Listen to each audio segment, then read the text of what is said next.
ವೀಕ್ಷಕರೇ,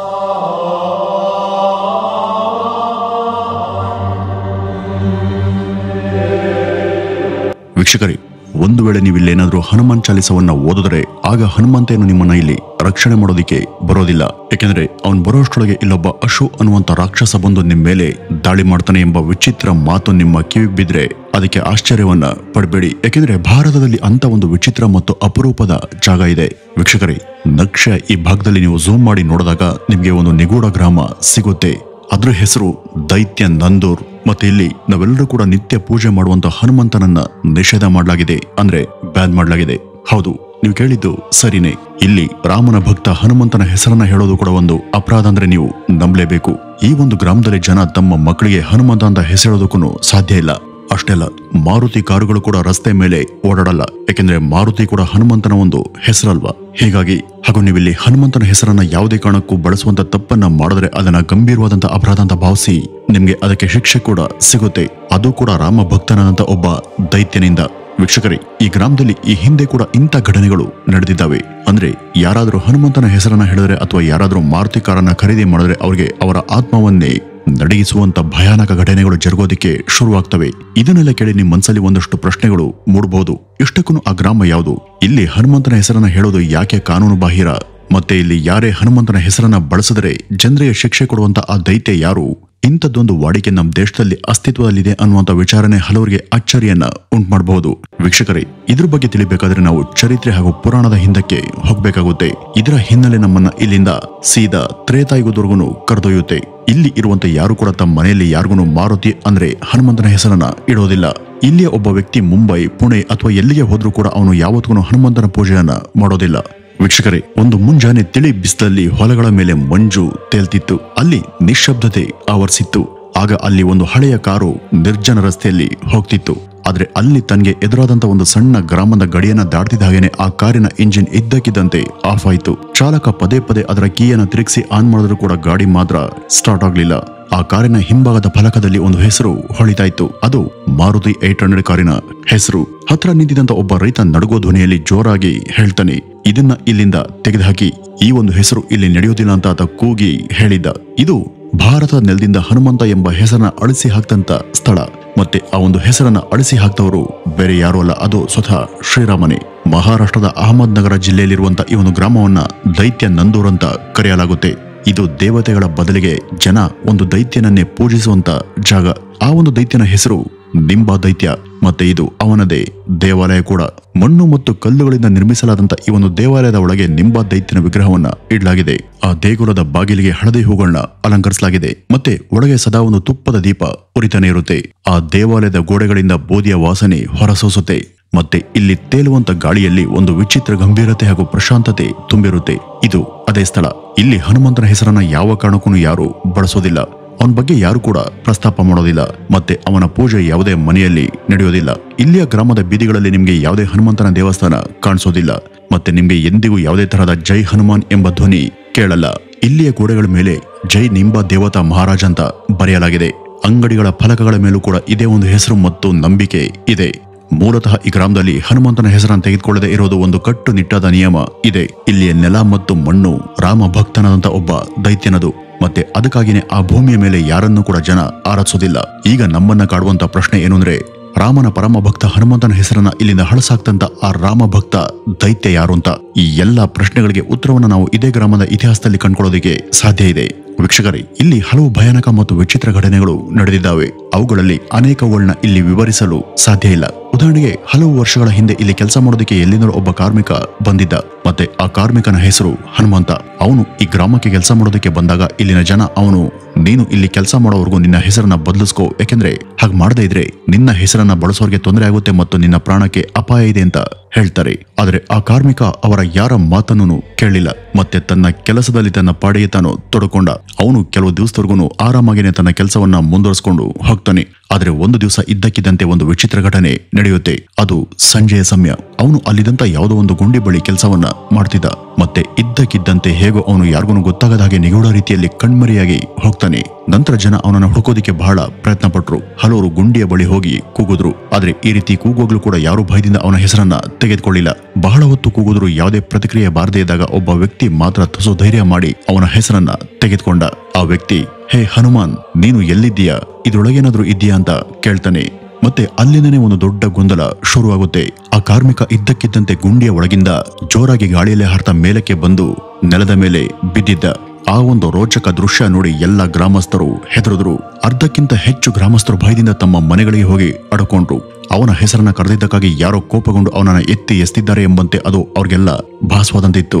ಮುಂದೆ ಇಂಥ ವಿಲಕ್ಷಣ ವಿಷಯಗಳು ಇನ್ನಷ್ಟು ಭಯಾನಕ ಸ್ವರೂಪವನ್ನ ಪಡೆದು ಆ ಕಾರ್ಮಿಕ ಹನುಮಂತ ಗುಂಡಿಯಿಂದ ಹೊರಗಡೆ ಬಂದ್ರೂ ಕೂಡ ಅವನು ಮೊದಲಿನಂತೆ ಇರಲಿಲ್ಲ. ಅವನು ಬಹಳ ವಿಚಿತ್ರ ಮತ್ತು ಭಯಾನಕ ವರ್ತನೆಗಳನ್ನ ತೋರೋದಕ್ಕೆ ಶುರು ಮಾಡಿದ. ಕೆಲವೊಂದ್ಸಾರಿ ಜೋರಾಗಿ ಕೂಗ್ತಿದ್ದ, ಕೆಲವೊಂದ್ಸಾರಿ ಅಳ್ತಿದ್ದ, ಕೆಲವೊಂದ್ಸಾರಿ ಮಣ್ಣನ್ನ ತಿಂತಿದ್ದ, ಇನ್ನು ಕೆಲವೊಂದ್ಸಾರಿ ಯಾವುದೇ ಕಾರಣ ಇಲ್ಲದೆ ಗುಂಡಿಯನ್ನ ತೊಡೋದಕ್ಕೆ ಶುರು ಮಾಡ್ತಿದ್ದ. ಈ ಎಲ್ಲಾ ಕಾರಣಗಳಿಂದಾಗಿ ಇಡೀ ಗ್ರಾಮದಲ್ಲಿ ಆ ಕಾರ್ಮಿಕನ ಬಗ್ಗೆ ಭಯ ಹರಡಿತ್ತು.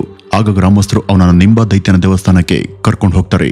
ಅಲ್ಲಿ ಪೂಜೆ ಮತ್ತು ಕ್ಷಮೆಯಾಚನೆ ಮಾಡಿ, ನಮ್ಮಿಂದ ತಪ್ಪಾಗಿದೆ, ನಾವು ತಪ್ಪಾಗಿ ಹನುಮಂತನ ಹೆಸರನ್ನ ಹೇಳಿದ್ವಿ ಅಂತ ಜನ ಕೇಳ್ಕೊಳ್ತಾರೆ.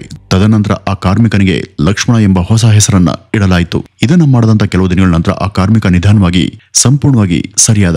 ಹಾಗೂ ನಡೀತಾ ಇದ್ದಂತ ವಿಚಿತ್ರ ಮತ್ತು ಭಯಾನಕ ಘಟನೆಗಳು ನಿಂತು ಹೋದವು. ಗ್ರಾಮಸ್ಥರು ಈ ಘಟನೆಯನ್ನ ನಿಂಬಾ ದೈತ್ಯನ ಕೊನೆಯ ಎಚ್ಚರಿಕೆ ಅಂತಾನೆ ಪರಿಗಣಿಸ್ತಾರೆ. ಆದ್ರೆ ಈ ಒಂದು ಘಟನೆ ಮಾತ್ರ ಗ್ರಾಮಸ್ಥರ ಮನಸ್ಸಲ್ಲಿ ಹನುಮಂತನ ಹೆಸರಿನ ಭಯವನ್ನ ತುಂಬಲಿಲ್ಲ. ಅಂತ ಅನೇಕ ಘಟನೆಗಳು ಇಲ್ಲಿ ಮೇಲಿಂದ ಮೇಲೆ ನಡೆದಿದ್ದಾವೆ.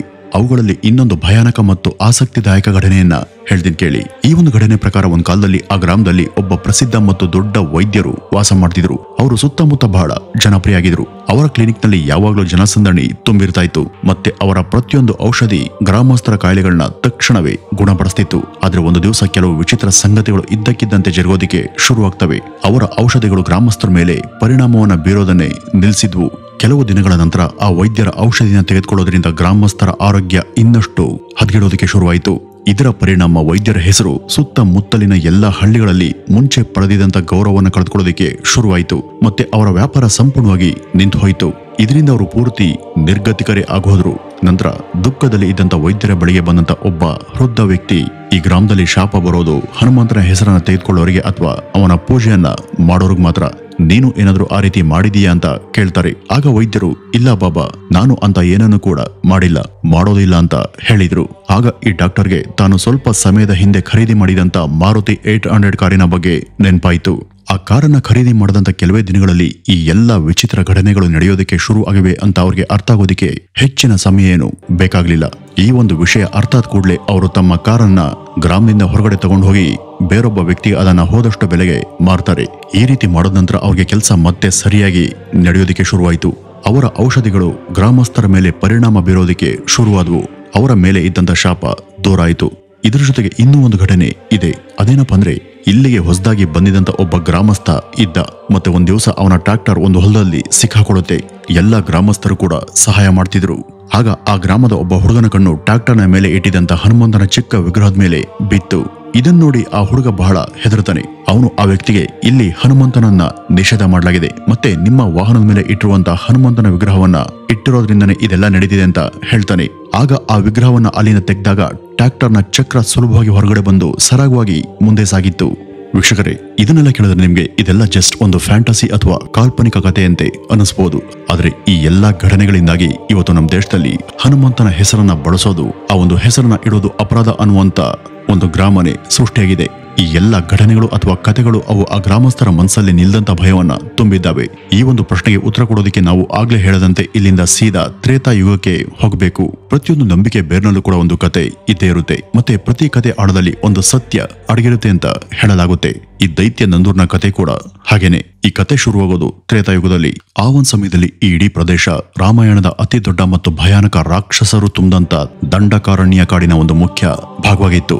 ಇಲ್ಲಿ ದೊಡ್ಡ ದೊಡ್ಡ ಮರಗಳು, ಹೊಳೆಯುವಂತ ಜಲಪಾತಗಳು ಮತ್ತು ರಾಕ್ಷಸರ ಭಯಾನಕ ಗುಹೆಗಳು ಇದ್ವು.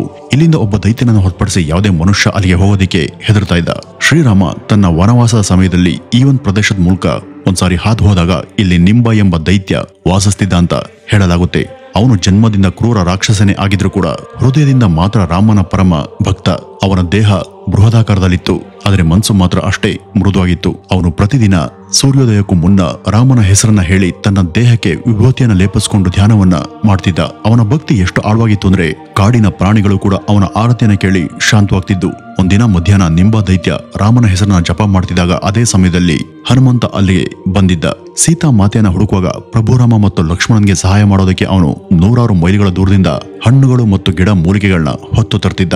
ಆಗ ಹನುಮಂತ ಈ ಒಂದು ಜಾಗಕ್ಕೆ ಇಳಿದು ಮರಗಳ ಮೇಲೆ ಇದ್ದಂತ ಹಣ್ಣುಗಳನ್ನ ಕೇಳೋದಕ್ಕೆ ಶುರು ಮಾಡಿದ್ದ. ಆಗ ನಿಂಬ ದೈತ್ಯ ಗರ್ಜಿಸಿ, ಇದು ನನ್ನ ಪ್ರದೇಶ, ಮತ್ತೆ ನನ್ನ ಅನುಮತಿ ಇಲ್ಲದೆ ನೀನು ಇಲ್ಲಿಂದ ಏನನ್ನು ಕೂಡ ತೆಗೆದುಕೊಂಡು ಹೋಗೋದಕ್ಕೆ ಸಾಧ್ಯ ಇಲ್ಲ ಅಂತ ಗಟ್ಟಿ ದನಿಯಲ್ಲಿ ಹೇಳಿದ್ದ. ಅವರ ನಡುವೆ ಇದೇ ಒಂದು ವಿಷಯಕ್ಕೆ ಮಾತಿನ ಘರ್ಷಣೆಯಾಗಿ ಇಬ್ರು ಕೂಡ ತಮ್ಮ ಮಾತಿಗೆ ತಾವು ಜೋತ್ಬಿದ್ರು. ಇದು ಸಾಮಾನ್ಯ ವಿವಾದ ಆಗಿರಲಿಲ್ಲ. ಏಕೆಂದ್ರೆ ಒಂದ್ ಕಡೆ ಒಬ್ಬ ದೈತ್ಯ ಮತ್ತು ಅವನ ಭಕ್ತಿ, ಇನ್ನೊಂದ್ ಕಡೆ ಹನುಮಂತ ಮತ್ತು ಅವನ ನಿಷ್ಠಾವಂತಿಕೆಯ ಸೇವೆ ಇತ್ತು. ಇದು ಎರಡು ದಿವ್ಯ ಶಕ್ತಿಗಳ ನಡುವಿನ ಘರ್ಷಣೆಯಾಗಿತ್ತು. ನಿಂಬ ತನ್ನ ಅಂಗೈಯಿಂದ ಶಕ್ತಿಯ ಅಲೆಯನ್ನೇ ಎಬ್ಬಿಸ್ತಾನೆ. ಹನುಮಂತ ಕೂಡ ತನ್ನ ಗದೆನ ತಗೊಂಡು ನಿಂಬನ ಕಡೆಗೆ ಎಸ್ತಿದ್ದ. ಇವರಿಬ್ಬರ ನಡುವೆ ಒಂದು ಭಯಾನಕ ಯುದ್ಧನೇ ನಡೆಯುತ್ತೆ. ಅತ್ಯಂತ ಭಯಾನಕ ಸಂಗತಿ ಅಂದ್ರೆ ಅಲ್ಲಿ ಸಮಬಲರಾದಂತ ಆ ಇಬ್ರು ಶಕ್ತಿಗಳು ಕೂಡ ಒಂದಕ್ಕೊಂದು ಕಡಿಮೆ ಏನಿರ್ಲಿಲ್ಲ. ಏಕೆಂದ್ರೆ ಇಬ್ರು ಕೂಡ ಒಳಗಿಂದ ರಾಮನ ಹೆಸರನ್ನೇ ತಗೊಂಡು ಹೋರಾಡ್ತಿದ್ರು. ಆದ್ರೆ ನಿಂಬ ದೈತ್ಯ ಕೂಡ ತನ್ನಂತೆ ರಾಮ ಭಕ್ತನೇ ಎಂಬುದು ಹನುಮಂತನಿಗೆ ಅಲ್ಲಿವರೆಗೂ ಗೊತ್ತಿರಲಿಲ್ಲ.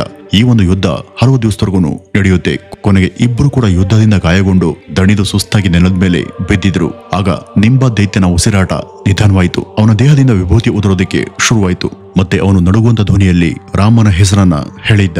ಆ ಒಂದೇ ಒಂದು ಶಬ್ದದಿಂದ ಗಾಳಿಯ ಸಂಚಾರನೆ ನಿಂತು ಹೋಯಿತು. ಆಗ ಹನುಮಂತ ತಾನು ರಾಮನ ನಿಜವಾದ ಭಕ್ತನೊಂದಿಗೆ ಹೋರಾಡ್ತಿದ್ದೀನಿ ಅಂತ ಅರ್ಥ ಮಾಡಿಕೊಂಡು ತಕ್ಷಣ ಗದೆಯನ್ನ ಕೆಳಕಿಟ್ಟ. ಇದರ ನಂತರ ಇಡೀ ವಾತಾವರಣ ಇದ್ದಕ್ಕಿದ್ದಂತೆ ಶಾಂತ ಆಯಿತು. ಈ ಇಬ್ಬರು ಭಕ್ತರ ಸ್ಥಿತಿಯನ್ನು ನೋಡಿ ದುಃಖಿತನಾದಂತ ರಾಮ ಕೂಡ್ಲೆ ಅಲ್ಲಿ ಪ್ರತ್ಯಕ್ಷನಾಗಿದ್ದ. ಹನುಮಂತ ಮತ್ತು ನಿಂಬ ದೈತ್ಯ ಇಬ್ರು ಕೂಡ ಶ್ರೀರಾಮನ ಚರಣಗಳಿಗೆ ಅಡ್ಡ ಬಿದ್ರು.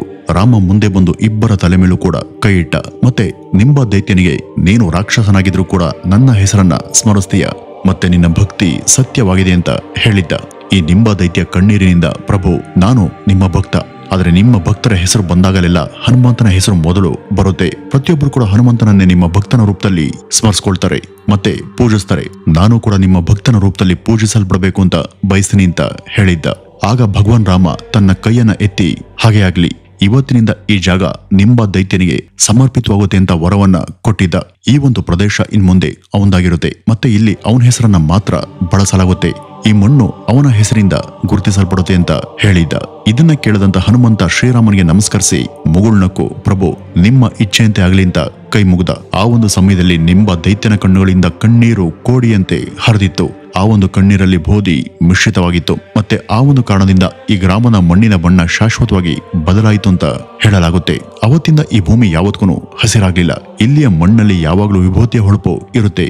ಭಗವಾನ್ ರಾಮನನ್ನ ಭೇಟಿಯಾಗಿ ಅವರಿಂದ ಆಶೀರ್ವಾದವನ್ನ ಪಡೆದ ನಂತರ ನಿಂಬ ದೈತ್ಯನ ದೇವಸ್ಥಾನನೇ ಈ ಭೂಮಿಯ ಮುಖ್ಯ ಕೇಂದ್ರ ಆಯಿತು. ಈ ಒಂದು ಸ್ಥಳಕ್ಕೆ ದೈತ್ಯ ನಂದೂರ್ ಎಂಬ ಹೆಸರನ್ನ ಇಡ್ಲಾಯಿತು. ಆವತ್ತಿಂದ ಇಲ್ಲಿ ನಿಂಬ ದೈತ್ಯನ ಪೂಜೆ ಮಾತ್ರ ನಡೆಯುತ್ತೆ. ಹನುಮಂತನ ಹೆಸರು ಈ ಭೂಮಿಯಿಂದಲೇ ಇಲ್ಲಿ ಅಳಿಸಿ ಹೋಗಿದೆ ಎಂಬಂತೆ ಭಾಸವಾಗುತ್ತೆ. ಮತ್ತೆ ಈ ಭೂಮಿಯ ಮೇಲೆ ಯಾರು ಕೂಡ ಹನುಮಂತನ ಹೆಸರನ್ನ ಪ್ರಸ್ತಾಪ ಮಾಡಿದ್ರೂ ನಿಂಬ ದೈತ್ಯ ಅವರನ್ನ ಕ್ಷಮಿಸೋದಿಲ್ಲ ಎಂಬ ನಂಬಿಕೆ ಅವತ್ತಿಂದನೇ ಹರಡಿತು. ಶ್ರೀರಾಮನಿಂದ ವರವನ್ನ ಪಡೆದಿರೋದ್ರಿಂದ ಇಲ್ಲಿ ಯಾರು ಅವರ ವರವನ್ನ ಉಲ್ಲಂಘನೆ ಮಾಡ್ತಾರೋ, ಅಂದ್ರೆ ಹನುಮಂತನ ಪೂಜೆ ಮಾಡ್ತಾರೋ, ಅವ್ರಿಗೆ ಈ ಭೂಮಿನೇ ಸ್ವಯಂ ಶಿಕ್ಷೆ ಕೊಡುತ್ತೆ ಅನ್ನೋದು ಅಲ್ಲಿಯ ಜನರ ನಂಬಿಕೆ. ಇಲ್ಲಿಯ ಹೊಲಗದ್ದೆಗಳಲ್ಲಿ ಯಂತ್ರಗಳು ಓಡ್ತಿರ್ತವೆ, ಮಕ್ಕಳು ಶಾಲೆಗೆ ಹೋಗ್ತಾರೆ, ಮತ್ತೆ ಮೊಬೈಲ್ ಟವರ್, ಬೀದಿ ದೀಪಗಳು ರಾತ್ರಿ ಹೊತ್ತು ಹೊಳಿತವೆ. ಆದ್ರೆ ಈ ಎಲ್ಲದರ ನಡುವೆ ಒಂದು ವಿಷಯ ಮಾತ್ರ ಇಲ್ಲಿ ಬದಲಾಗಿಲ್ಲ. ಅದು ಈ ಗ್ರಾಮದ ಗಾಳಿಯಲ್ಲಿ ಬಂದಿರುವಂತ ಆ ಅದೃಶ್ಯವಾದಂತ ನಿಯಮ. ಇಲ್ಲಿ ಯಾರು ಕೂಡ ಹನುಮಂತನ ಹೆಸರನ್ನ ಪ್ರಸ್ತಾಪ ಮಾಡೋದೇ ಇಲ್ಲ. ಸಮಯ ಬದಲಾಗಿದೆ, ಆದರೆ ಈ ಗ್ರಾಮದ ಸಂಪ್ರದಾಯ ತ್ರೇತಾಯುಗದಲ್ಲಿ ಆ ಪ್ರತಿಜ್ಞೆಯನ್ನ ಮಾಡಿದಾಗ ಎಷ್ಟು ಬಲವಾಗಿತ್ತೋ ಇವತ್ತಿಗೂ ಕಲಿಯುಗದಲ್ಲೂ ಅಷ್ಟೇ ಬಲವಾಗಿ ಅದು ಉಸಿರಾಡ್ತಿದೆ.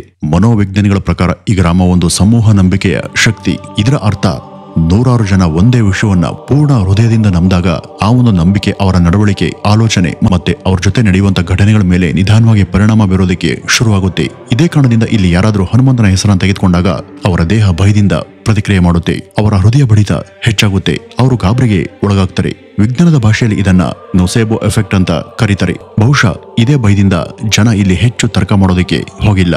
ಅವರು ತಮ್ಮ ಹಳೆ ಸಂಪ್ರದಾಯವನ್ನ ಸುಮ್ಮನೆ ಅವರವ್ರ ಪಾಡಿಗೆ ಅವರು ಅನುಸರಿಸಿದ್ದಾರೆ. ವೀಕ್ಷಕರೇ, ನಿಮ್ಗೆ ಈ ವಿಶಿಷ್ಟ ಗ್ರಾಮ ಮತ್ತು ಅದರ ಕತೆ ಮತ್ತು ಆ ಗ್ರಾಮದಲ್ಲಿ ಹನುಮಂತನನ್ನ ನಿಷೇಧಿಸಿರುವ ನಂಬಿಕೆ ಬಗ್ಗೆ ತಿಳಿದು ನಿಮ್ಗೆ ಏನನ್ನಿಸ್ತು? ಇಂಥ ಒಂದು ವಿಚಿತ್ರ ನಂಬಿಕೆ ನಮ್ಮ ದೇಶದಲ್ಲೇ ಹಲವು ಯುಗಗಳಿಂದ ಅನುಸರಣೆಯಲ್ಲಿ ಇರುವಂತಹ ಸಂಗತಿ ನಿಮ್ಗೆ ಮೊದಲೇ ಗೊತ್ತಿತ್ತ? ಇಂಥ ವಿಚಿತ್ರ ಆಚರಣೆ ಬಗ್ಗೆ ನಿಮ್ಮ ಅನಿಸಿಕೆ ಏನು ಅನ್ನೋದನ್ನ ಕಮೆಂಟ್ ನ ಮೂಲಕ ತಪ್ಪದೆ ತಿಳಿಸಿ ಅಂತ ಹೇಳ್ತಾ ಇವತ್ತಿನ ಈ ಒಂದು ವಿಡಿಯೋವನ್ನ ಇಲ್ಲಿಗೆ ಮುಗಿಸೋಣ. ನಮಸ್ಕಾರ.